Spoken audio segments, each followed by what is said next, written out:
नमस्कार दोस्तों, आप सबों का मेरे चैनल जय श्री राम पर स्वागत है। आज हम जिउतिया व्रत के अवसर पर चिल्लो और सियारन की कथा सुना रहे हैं। ये कहानी आपको पसंद आए तो मेरे चैनल के कमेंट बॉक्स पे जय श्री राम ज़रूर लिखिएगा एवं मेरे चैनल को सब्सक्राइब कीजिएगा एवं ज़्यादा से ज़्यादा शेयर कीजिएगा। नर्मदा नदी के किनारे कंचनबटी नाम का एक नगर था। वहाँ के राजा का नाम मलाई केतु था। नदी के किनारे एक बहुत बड़ा पाकड़ी का पेड़ था। उस पेड़ के ऊपर चील रहती थी और पेड़ के नीचे एक गुफा में सियारन रहती थी। दोनों एक साथ ही रहते थे, इसलिए उन दोनों में बहुत मित्रता थी। दोनों अपनी सुख दुख की बातें आपस में करती थीं और खुश रहती थी। जो सियारन थी वह शमशान में जाती और मांस खाकर पेट भरती थी, और जो चिल्लो थी वह इधर उधर से दाना चुगती और अपना पेट भरती थी।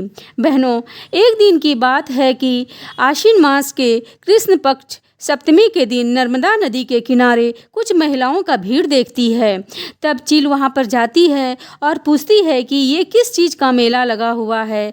तब महिलाएं कहती हैं कि तुम नहीं जानती चील बहन, आज तो जिउतिया का पर्व है। आश्विन मास सप्तमी के रोज़ हम लोग स्नान करते हैं और अष्टमी के दिन पूरा दिन और पूरा रात उपवास करते हैं और नवमी के दिन व्रत तोड़कर पारण करते हैं।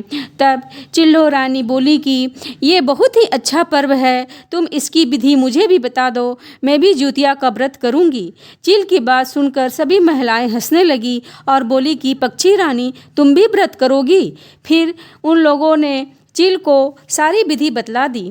फिर चील अपने घोंसले में चली आई और सियारन से कहने लगी कि बहन, आज तो नहाए खाए है, आज तो सारी महिलाएं गंगा स्नान करने के बाद ही भोजन करती हैं, इसलिए मैं भी स्नान करके ही भोजन करूंगी और कल जिउतिया का उपवास करूंगी।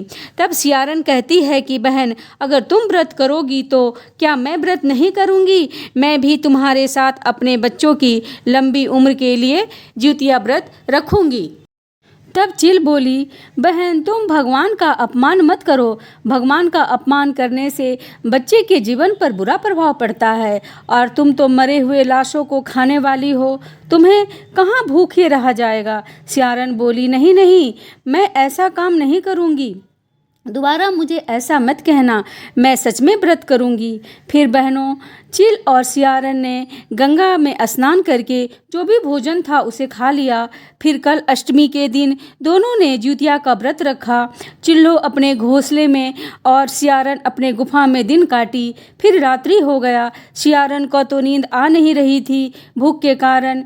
फिर वह सियारन चिल्लो से कहती है कि बहन, मुझे नींद नहीं आ रही है, इसलिए मैं थोड़ा बाहर से घूम कर आती हूँ, मेरा मन हल्का हो जाएगा। चिल्लो बोली, ठीक है बहन, तुम थोड़ा घूम कर आ जाओ। बहनों, जब सियारन नदी के किनारे घूमने गई तभी वह देखती है कि उसी गांव के सेठ जी की लाश नदी के तट पर रखा गया है।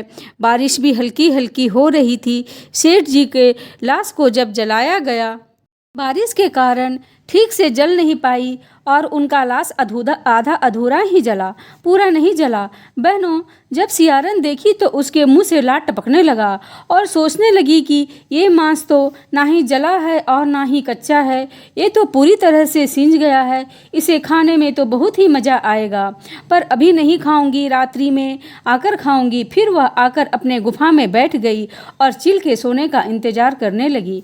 जब 12 बजा तो वह चील से पूछ रही है कि बहन, तुम सो गई, पर चील कुछ नहीं बोली।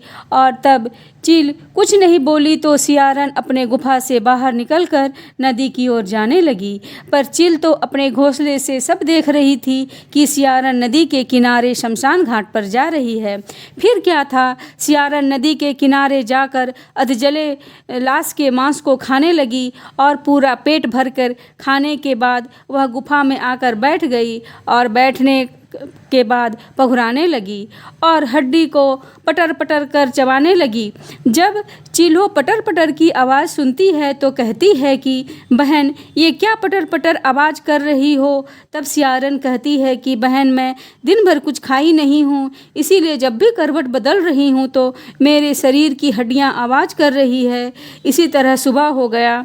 जब सुबह हो गया तब चील कहती है कि बहन, मैं गंगा स्नान करने के लिए जा रही हूँ, तुम भी चलोगी ना। तब सियारन कहती है कि भूख के कारण एक कदम भी चला तो नहीं जा रहा है, पर जाना तो पड़ेगा ही। और दोनों ने जाकर गंगा में स्नान किया और अपने बच्चों की लंबी आयु के लिए भगवान से प्रार्थना की।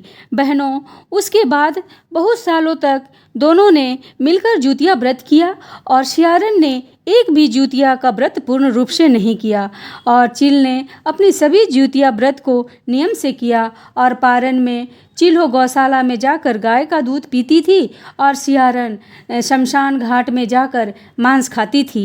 इसी प्रकार समय बीतता गया और वृद्धावस्था के बाद दोनों की मृत्यु हो जाती है और फिर दोनों का जन्म एक ब्राह्मण के घर में हो जाता है। चिल थी जो कि बड़ी बहन और सियारन थी जो कि छोटी बहन। बड़ी बहन का नाम शीलावती एवं छोटी बहन का नाम कपरावती था। दोनों अपने माता पिता के छत्र छाया में पलने एवं बढ़ने लगे। जो बड़ी बहन थी वह बहुत पूजा पाठ करती थी, पर वहीं जो छोटी बहन थी वह बिल्कुल पूजा पाठ नहीं करती थी। इसी तरह दोनों बड़ी हो गई एवं शादी के योग्य हो गई और ब्राह्मण अपनी कन्या का विवाह करने के लिए चारों ओर तरफ योग्य वर ढूंढने लगे और ढूंढने के बाद उसी राज्य के राजा के बेटे एवं मंत्री के बेटे के साथ अपनी दोनों बेटियों का विवाह कर दिया। कपरावती का विवाह उसी राज्य के राजा मलाई केतु से हुई और शीलावती जिसका विवाह बुद्धसेन से हो गया। कपरावती का जो भी पुत्र होता था वह मर जाता था, परंतु शीलावती का पुत्र जीवित रहता था। इसी तरह कपरावती के 5 पुत्र मर गए, लेकिन शीलावती के 5 पुत्र जीवित थे और धीरे धीरे शीलावती के 7 पुत्र हो गए। अब कपरावती को अपनी बड़ी बहन की पुत्रों को देखकर जलन होने लगा और उनको पुत्रों को मारने का साजिश करने लगी।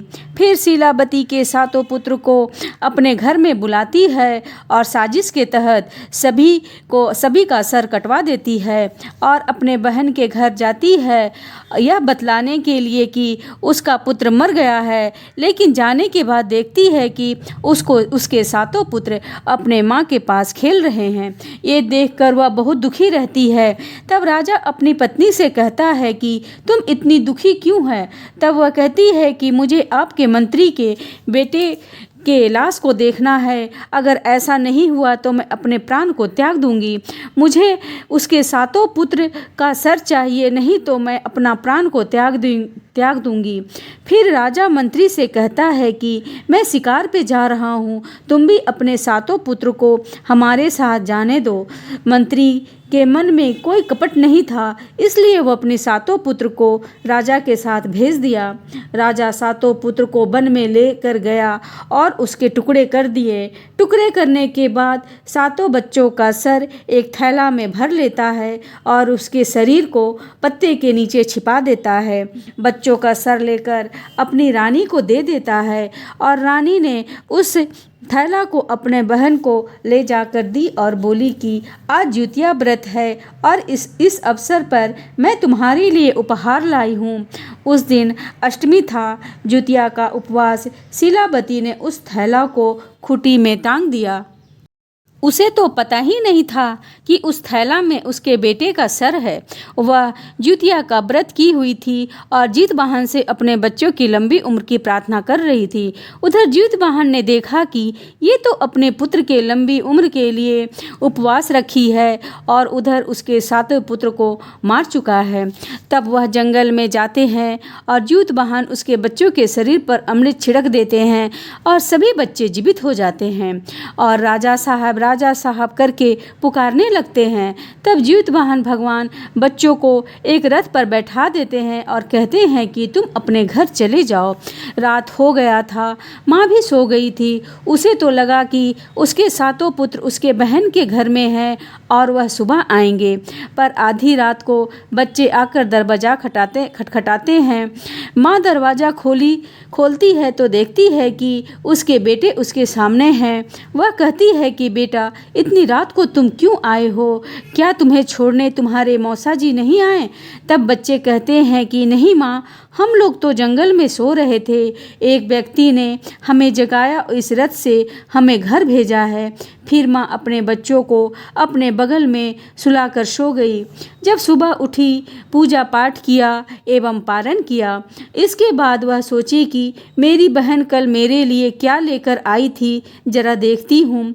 जब वह देखती है तो बच्चों के सर के जगह पे हीरा, मोती, फूल एवं जवाहरात के में बदल गया था। वह खूब खुश हो जाती है और सोचती है कि मेरी बहन की कोई औलाद नहीं है, इसीलिए वह मेरे एवं मेरे बच्चों के लिए यह उपहार भेजी है।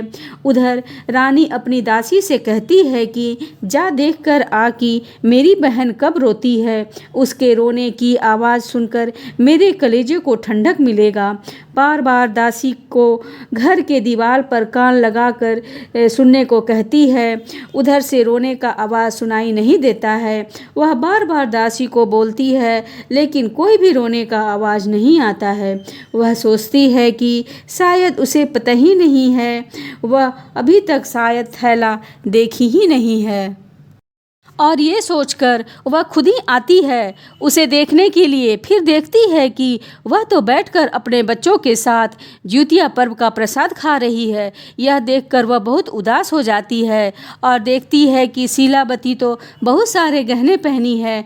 तो वह पूछती है कि बहन, आज तो तुम बहुत सारे गहने पहनी हो। तो शीलावती कहती है कि तुमने ही तो भेजे थे, मैंने सोचा तुम इतने प्यार से भेजी हो तो इसे पहन लेती हूँ। यह सब देखकर कपरावती बेहोश हो जाती है और जब उसे होश आता है तो वह अपनी बड़ी बहन को सारी बात बतलाती है और माफ़ी मांगती है। भगवान ज्यूतवाहन की कृपा से बड़ी बहन को पूर्व जन्म का सब कुछ याद आ जाता है और वह अपनी छोटी बहन को उसी पेड़ के नीचे लाकर पूर्व जन्म की सारी बातें बतलाती है।